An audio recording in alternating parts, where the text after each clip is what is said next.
How do you see strengths impacting the future of the world? I think strengths can impact the future of the world in every context of life. I feel like it has an immediate impact in work, in leaders and managers, understanding people, in assigning the right roles, having teams that understand each other's strengths. Obviously that creates high-performing teams. So there's a great workplace application of strengths. And then, of course, in education, in higher education, you see hundreds of thousands of freshmen and other college students in this country every year taking it. And that's such a great time when they're trying to figure out what major should I have and what career should I go into.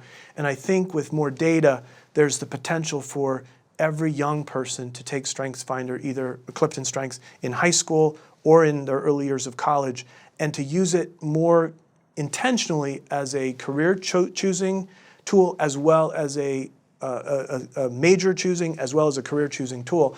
And then mentoring, as I said earlier, when you have the wrong mentor or are getting the wrong advice that isn't cognizant of your top themes, it backfires a lot of times because people feel discouraged, like, I can't be like John, I can't be like Susan, I'm a failure because I'm not them. That's not the case. So you need that advice to come through that lens. But even outside of workplace and education, marriage and dating could be supercharged with strengths awareness. I mean, there's so many fun possibilities in that regard. And then in the faith community, there's a great book called Living Your Strengths that Don and Al Winsman and Kurt Liesfeld wrote 20 years ago. A fantastic way to bring Clifton Strengths into the 71 or 80% of people in the world that are people of faith, and to use that to find out what volunteer projects should you be working on, or what ministries or what service could you be giving in your faith community. And then I actually have a big dream.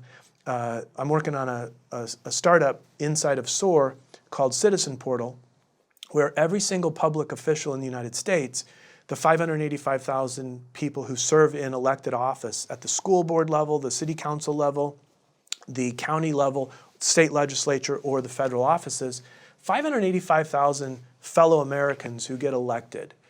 And I'd like to know what all of their strengths are. I'd like elections to be about what does each candidate bring to the election, instead of how can we demonize and hate on each other and call each other stupid and evil. If this person gets elected, the country's going to hell.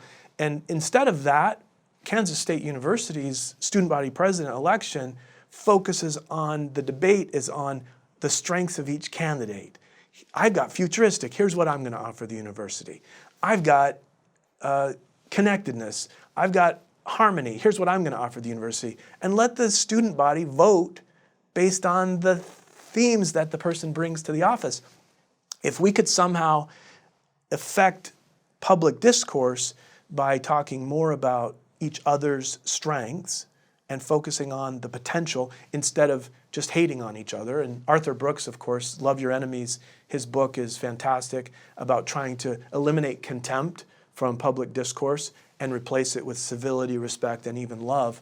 And I think Clifton Strengths is not only the most powerful psychological assessment in history to unlock human talent, but it's also a positive assessment. The reason that so many other assessments are accurate and interesting but don't inspire me is that they don't give me words that are positive about me. I mean, do you want to know how neurotic you are on the Big Five test? Do you want to know if you're extroverted or introverted? If you're introverted, do you want to say, what's my development path to become the world's greatest introvert? Like, where's the development path for these other accurate but not necessarily helpful assessments? So the strengths assessment, the Clifton Strengths, ought to infuse all areas of life, family, faith, civic, workplace, and education. And then individuals who have their themes ought to have access to their themes in all of those contexts. And the more awareness that you have inside of families and friends and communities, as well as education and workplace settings, the more each of us can grow into the creation that we were originally designed to become if we take our raw natural talent, give it the experiences, the knowledge, the skills, the practice that is needed, and all of a sudden everyone gets to experience excellence in all contexts of life.